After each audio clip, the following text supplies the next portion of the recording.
In this video, I'm going to show you how to add a gift card to Currys online. If you find this video helpful, please consider to like this video and subscribe to my channel. In saying that, let's just jump straight into the video. Okay, so open up a web browser, head on over to currys.co.uk, and we pretty much need to get to the payment section to add the gift card.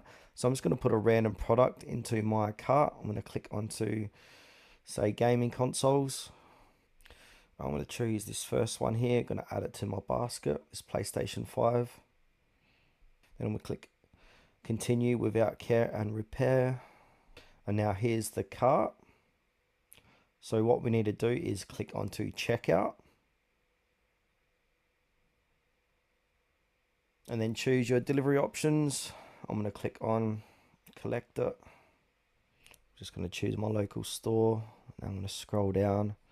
Click continue to customer details, and now I want to got my details in here, stay in touch, continue to payments. And now under payment methods, we got apply discount promo code or gift card. So what we can do is click onto that, redeem a discount promo code.